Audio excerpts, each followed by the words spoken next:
The Paths of Ember and Ash, Part 1, Embers of War. The moon hung low and silver over the Valley of Whispers, its light spilling across the dew-kissed grass. Toward the east, the kingdom of Ember's banner, a crimson phoenix ablaze on black, flapped in the chill night wind. At the summit of Raven's Crest stood Lady Ishara, strategos of Ember, her dark eyes scanning the distant ridge where Ashen scouts had reported enemy encampments. Beside her, Captain Marek adjusted the reins of his mount. "High Lord," Marek whispered, "the sentries below grow restless. They speak of a hidden pass through the Bloodrock Mountains, one known only to our ancestors." Ishara nodded. "At first light we will move. Our king trusts our judgment, but fortune favors only the swift." Below, the camp stirred. Tents unfurled in orderly rows around a central brazier, its embers dimming. 100 archers, clad in layered leather, tended their longbows. 20 heavy infantry, armored in scaled mail, stood grouped by Lieutenant Corvin, practicing shield wall drills. Supply wagons held rations, war horses, and siege gear. In these moments before action, discipline was both shield and sword. Far to the west, the twin spires of Ash's Blackhelm Fortress pierced the sky. Here, General Auldric, the Iron Wolf, scarred veteran of 30 campaigns, surveyed his own army. Beneath his iron helm, his gray hair was cropped close, his gaze hard as flint. The Ashen legions numbered twice Ember's host, siege engines, cavalry squadrons, and disciplined ranks of spearmen. He, too, knew the importance of surprise. Ash's plan mirrored Ember's: outflank across the mountains and strike at dawn. Yet fate's wheel seldom grants two armies the same advantage. Chapter 1: The Ground of Death and Life. As dawn's first rosy fingers crept across the sky, Lady Ishara led her vanguard into the narrow Bloodrock Pass. Towering cliffs hemmed them in, at places barely wide enough for 2 horses. Mists curled around jagged stones, lending the pass its name, where spilled blood darkened the rocks as permanently as ink on parchment. Ishara signaled a halt. Scouts returned, breathless. "They've anticipated us," the lead scout, Sora, gasped. "Ashen spearmen hold the eastern exit. A dozen torches blaze at their watchtower." Ishara closed her eyes for a heartbeat, recalling Master Sun's words. "The ground means the location. Gain the advantage, and you live. Lose it, and you die." A narrow pass was a double-edged sword, perfect ambush terrain, but treacherous if trapped. "Corvin," she whispered, "ride back to the camp. Bring 20 archers. Position them on that ledge at your left. From there, they will rain arrows into the pass." She pointed to a natural overhang hundreds of feet above the path. Corvin saluted and galloped away. Ishara turned to her remaining troops. "We hold here. When Corvin's signal, 3 horn blasts, sounds, we charge." Below, Ashen spearmen displayed red standards. Their commander, Captain Varric, tall and broad-shouldered, barked orders in a guttural tongue. A war horn sounded, 3 slow blasts echoing through the mountains. "Now!" Ishara cried. From the ledge, Corvin's archers loosed a volley. Arrows arced overhead, plummeting into the narrow pass where spearmen scrambled. Sand and shattered wood flew as shields splintered. Ishara's infantry surged. Steel rang on steel. In minutes, Ember forces overwhelmed the surprised Ashen Guard, seizing the pass. From the ridge above, Auldric watched through his spyglass, fury twisting his features. His plan had been foiled. Chapter 2: The Path of Survival. That afternoon, with the pass secure, Ember's army streamed down into the Ashen Plains. Lady Ishara and Captain Marek rode ahead, reconnoitering the open grasslands. Kingdoms rose and fell by such terrain. Here, no rocks or trees offered cover. Yet water flowed in the distant river, a lifeline for both armies. Ishara dismounted at a rocky outcrop overlooking the river's meander. "Notice how the river splits, one arm shallow and wide, the other deep and narrow," she told Marek. "If Ash's cavalry crosses at the ford, they will be bunched and vulnerable. But if they cross downstream at the ruined bridge, they will flank our right. We must control both." Marek nodded. "Our scouts report they have engineers with them. They'll reinforce the bridge at once."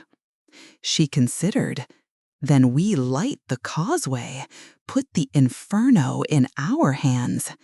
If we scorch the bridge, they will choose the ford, and we'll wait there." Marek gave a low whistle. "Brilliant! Lure them into our trap." Ishara allowed herself a small smile. Master Sun said, "The path means the way to adjust. Find this, and you survive. Lose this, and you perish. We will adjust." Chapter 3: Diplomatic Ember. Meanwhile, in Ember's capital, King Varos convened his council. The war cabinet included Spymaster Velen, Chancellor Elda the diplomat, and High Priestess Maris. They gathered nightly to pray for victory and advise the king. Chancellor Elda unfurled a parchment. Envoys from the neighboring Principality of Greystone arrived. They offer neutrality so long as we guarantee no annexations of border towns. In exchange, they will withhold supplies from Ash. Greystone's oaths, Velen sneered, but it may buy us time. Varos pressed his chin to his fist. Time is what we lack. Ishara has the pass and controls the river. If she succeeds, Ash's army will fracture. Do we gamble on the battlefield or on Greystone's promise? High Priestess Maris raised her hand. "The gods grant victory to the just, but even they recognize strategy.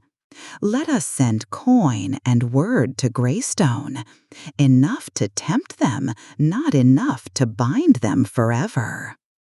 Varos nodded. "Proceed, and dispatch riders to the front. Tell Ishara to hold fast and use the river's paths wisely." Chapter 4: The River's Trial. At dawn on the 7th day, Auldric's massed cavalry thundered toward the ruined bridge. Ember's engineers, working through the night, had rigged the timbers with pitch and oil. As the first Ashen Knights emerged, a flaming barrier roared to life, sending horses rearing and men scrambling. Simultaneously, from the wide, shallow ford, Ember's infantry advanced in tight formation. Spears bristled as they waded through thigh-deep water. Archers, hidden behind low sod banks, loosed their shafts into the fray. Auldric led the charge himself, iron helm gleaming, greatsword raised. He cut a path through hoplite shields, but each blow cost him. Around him, the ashen host began to splinter. Some attempted to flank the scorched bridge, others tried the ford under arrow and spear fire. Ishara observed from a hillock, her cloak billowing.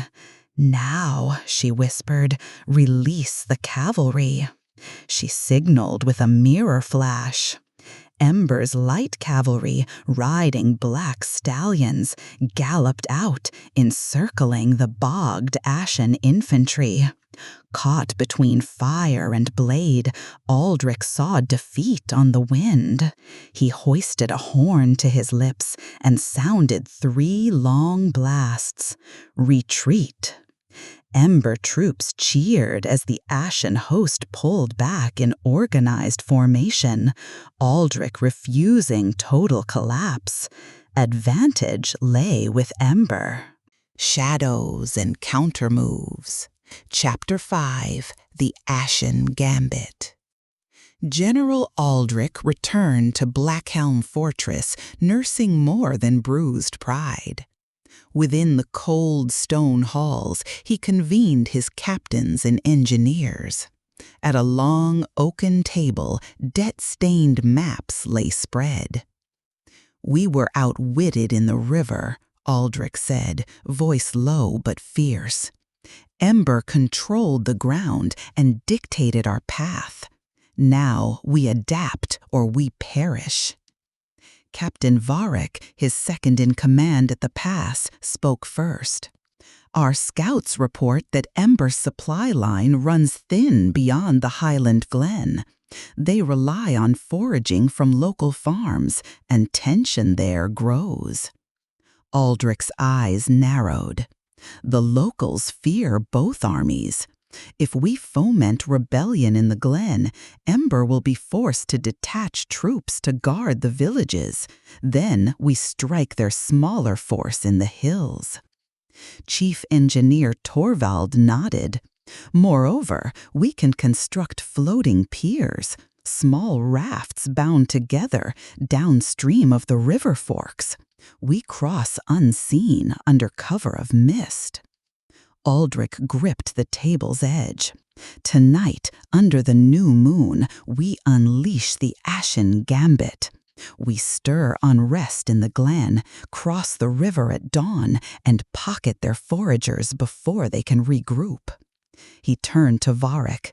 "You'll lead the lightning raid into Highland Glen, a swift strike, burn the granaries, free the peasants from Ember's levies, and leave them free to choose Ash's protection. They will rally to our banners."